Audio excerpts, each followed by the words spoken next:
ZFT Church presents The Living Voice.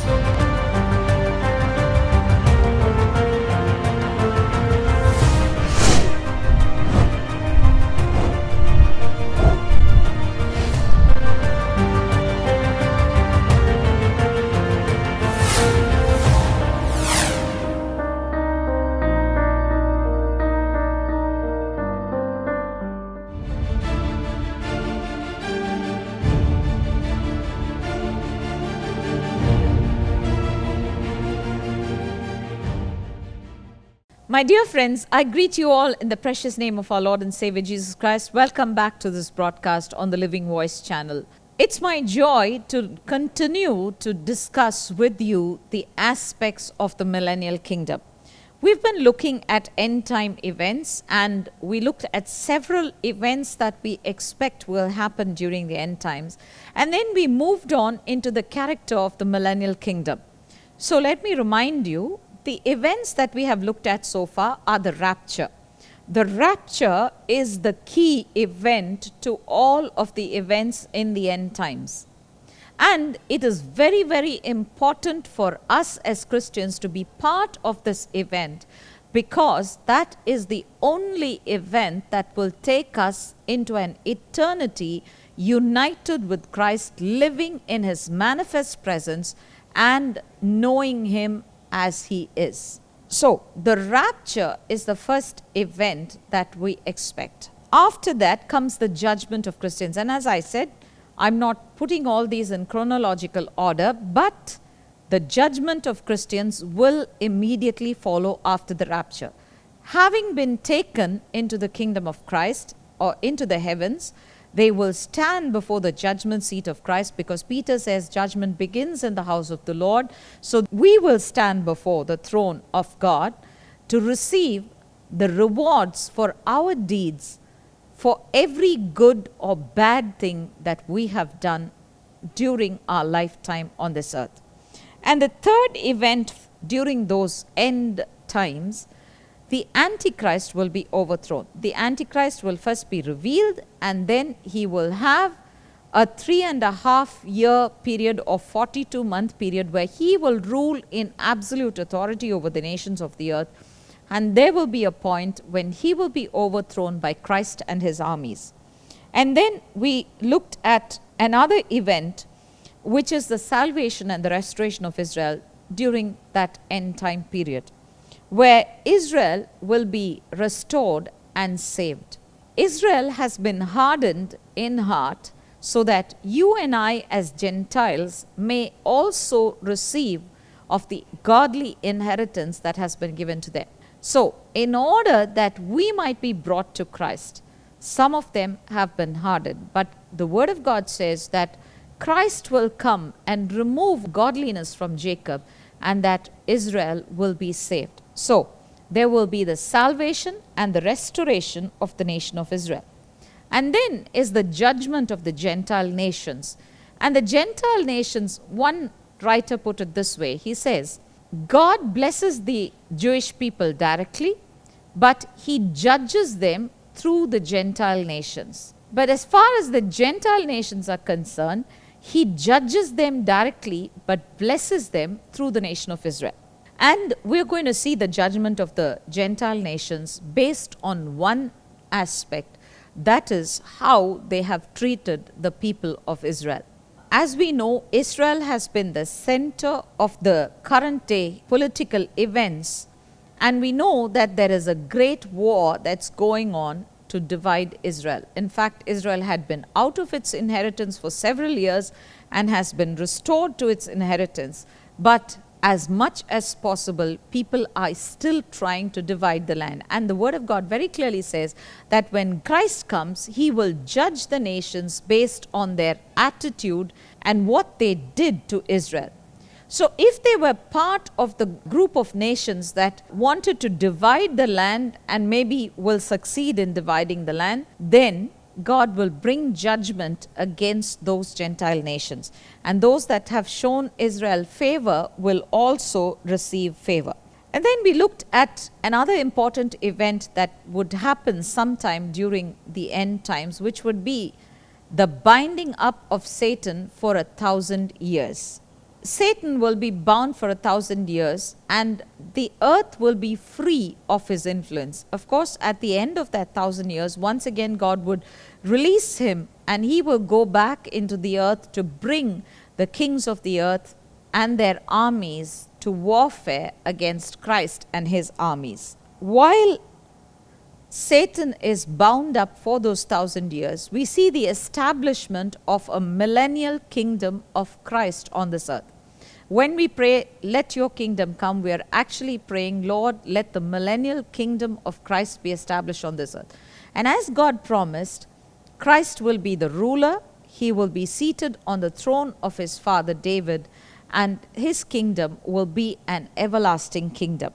We started to look at this period called the millennial kingdom, and I spoke to you about the form of government in the millennium. I said it was going to be a theocracy. It is a government under God.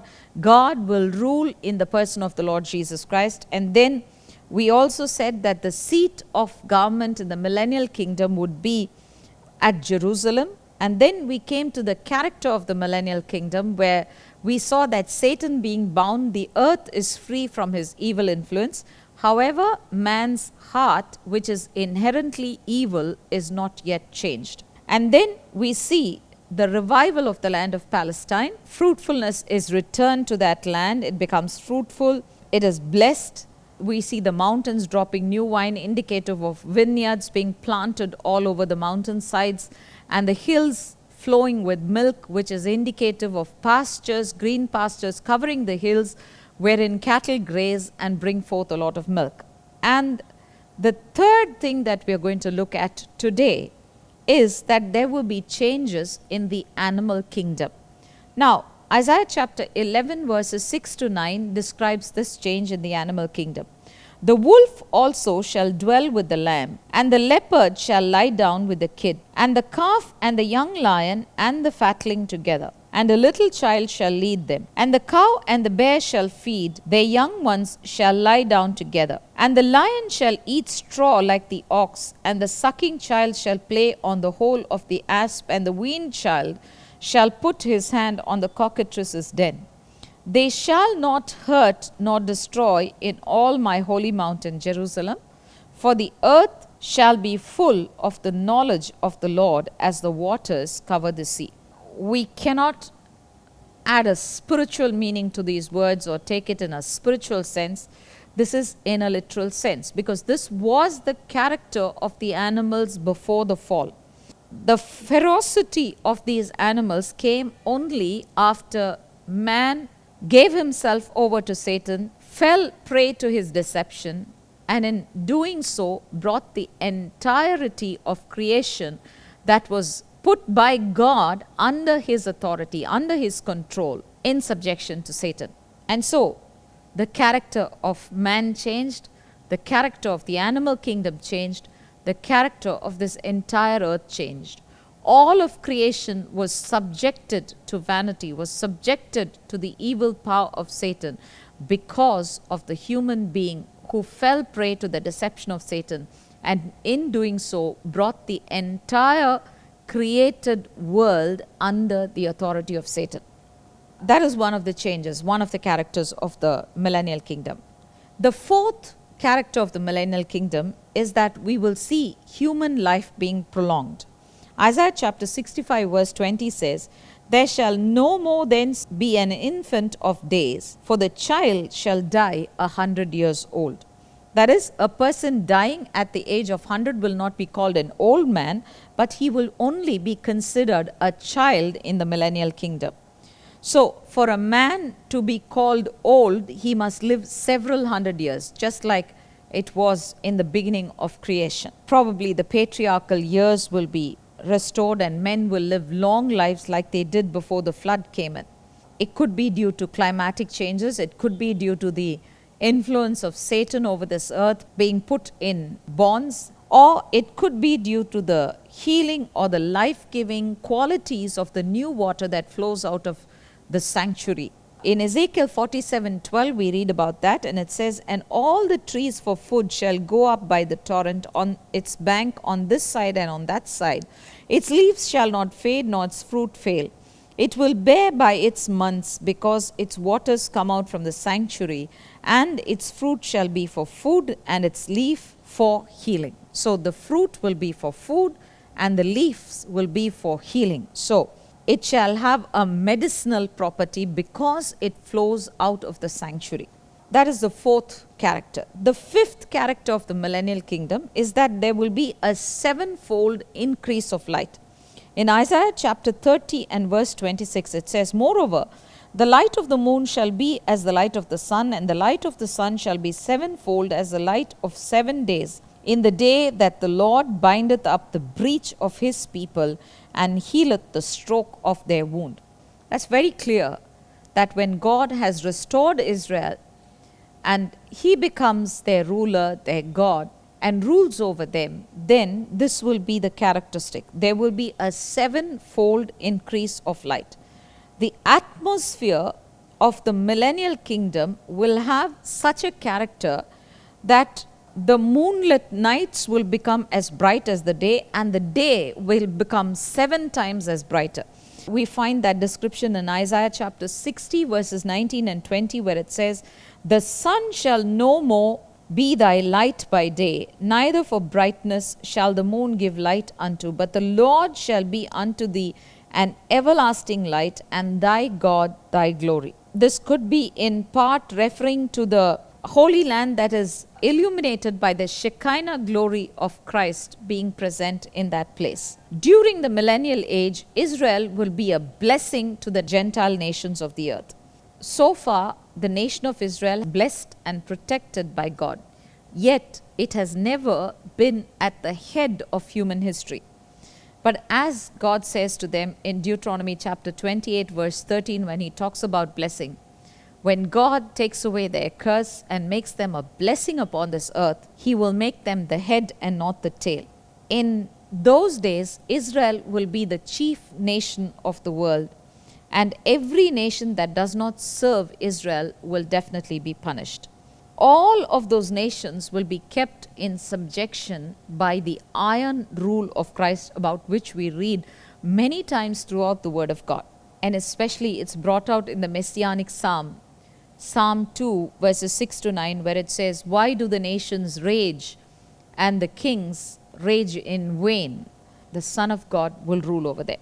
During the millennial age, we may think that because it's a theocracy, that the will of God will be perfectly carried out on earth. But no, because death continues to reign. So, what does it mean? It means that the will of God will not as yet be done on earth as it is in heaven. The peace amongst the nations will be more like a superficial peace. It will be one where they obey the ruler of the nation of Israel, which may be Christ, or as I said, maybe Christ in the person of someone else. But we know that they will be subject to the nation of Israel because they fear the wrath of the Son of God, as it is said in Psalm 2. And so the millennial kingdom will be a wonderful period of time for a period of 1,000 years, but it has to come to a close. It will come to an end. And at the end of that millennial kingdom, we come to the 8th event that we expect will happen, which is the release of Satan at the end of the millennium for a brief period of time. It is spoken about in Revelation chapter 20 verse 7, where it says, "And when the 1,000 years are expired, Satan shall be loosed out of his prison." When the millennial kingdom comes to an end, the angel who imprisoned Satan, or rather the millennial kingdom is coming to an end in terms of everything being wound up, but while it is completing the 1,000 years, Satan will be released on this earth at the end of those 1,000 years. And he will come out with a bitter vengeance to avenge himself on account of the people of God, because of whom he had been shut up in that prison. the confinement does not lead to the refinement of his character or his purposes and plans. And he will be just as malignant as he was 1,000 years before he was released from prison. He will do exactly the same deeds. His character will be exactly the same. And his hatred against God and the people of God will also remain, because of which he will go out to bring the nations into one final rebellion. And that is the 9th event that we can expect during this millennial period, which is spoken of in Revelation chapter 20 verses 8 and 9. And it says, "And he will go out to deceive the nations which are in the 4 quarters of the earth, Gog and Magog, to gather them together to battle. The number of them is as the sand of the sea. And they went up over the breadth of the earth and circled around the camp of the saints and the beloved city. And fire came down from God out of heaven and devoured them." Here is the nation that has been at the head of the nations of the world during the millennial kingdom. And Satan comes to draw the kings of the earth to battle against the camp of the saints, the beloved city of God. He gathers them from the 4 quarters of the earth, and the word says that they will be in number as the sand of the sea. So it will be a worldwide revolt, and he will conduct them across the breadth of the earth until they come to the camp of the saints, and they have surrounded it. Now, what are Gog and Magog? Whether it's a general reference to the enemies of the people of God or specific people in the end times during that period of rebellion is very difficult to determine from these verses. There are many explanations that have been given to the words Gog and Magog. One of those is that Gog refers to the rulers and Magog the people under those rulers. Another explanation of Gog and Magog is that one signifies covered and the other uncovered. And this means the enemies of Christ's people, whether they are covered, whether they are secret, hidden enemies, or whether they are open enemies. So all of these explanations which have different meanings, but one thing we do know, that there's going to be a huge group of people who rise in rebellion against the reign of Christ, and they're going to come against the beloved city of Christ, which is Jerusalem. And Christ will continue to rule and reign in eternity, but this dispensation, the millennial dispensation, just like the 6 dispensations before it, will ultimately end in failure. So Christ will continue to rule and reign when the new heavens and the new earth are brought about, but the people who were given the opportunity to live under his wonderful rule and reign and did not make use of that opportunity will be utterly destroyed. So, what are the 6 dispensations that we have seen so far on this earth? The first one was innocence, the next one was conscience, the third was self-government, the fourth was headship of the family, the fifth was the law, the sixth was grace, and the seventh is the millennial kingdom dispensation. So, under the influence of the Holy Spirit, free from all satanic influences, man was given the opportunity to be ruled by a perfect ruler, a perfect person. They were given the opportunity to live free of fear, yet man continues to live in that rebellion against God. He could send another flood just like he did in the days of Noah and destroy the entire earth. But God has promised in Genesis chapter 9 verse 11 that he will never again destroy the earth by a flood. But he has to do something. So what is he going to do? 2 Peter chapter 3 and verse 7 says he's going to purge the earth with fire. And remember that anything put through fire is a picture of purification as far as the word of God is concerned. 2 Peter chapter 3 and verse 7 says, "But the present heavens and the earth, being kept in store by the same word, are being kept for fire until the day of judgment and the destruction of ungodly men." So, the earth will pass through fire. What will happen to Satan? Revelation chapter 20 verse 10 says, "And the devil that deceived them was cast into the lake of fire and brimstone, where the beast and the false prophet are, and he shall be tormented day and night forever and ever." So, as a punishment for his final act of rebellion, Satan is seized and thrown into the lake of fire, where the beast and the false prophet have already been waiting there for him for the past 1000 years, and they will be tormented day and night. It would be better to completely destroy them, but God allows him to suffer the consequences of that which he sowed. So he is not completely destroyed, but he is thrown into the lake of fire, where he will be tormented day and night for all eternity. Those whose names are not written in the book of life will also spend eternity with Satan and his evil trinity in the lake of fire. So, my dear friend, as you listen to me, remember that the lake of fire is waiting for those who have not subjected their lives to the righteous rule of Christ.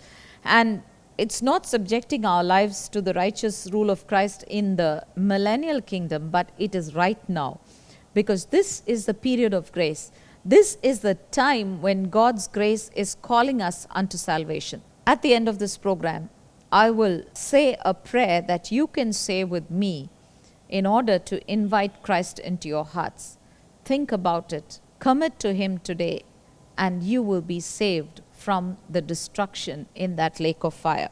Now, we come to the 10th event that we believe will be part of this end time series of events, and that is the resurrection and the judgment of all the remaining dead. It's called the Great White Throne Judgment, and it's spoken of in Revelation chapter 20, verses 11 to 15, where it says, "And I saw a great white throne, and him that sat on it, from whose face the earth and the heaven fled away, and there was no place for them.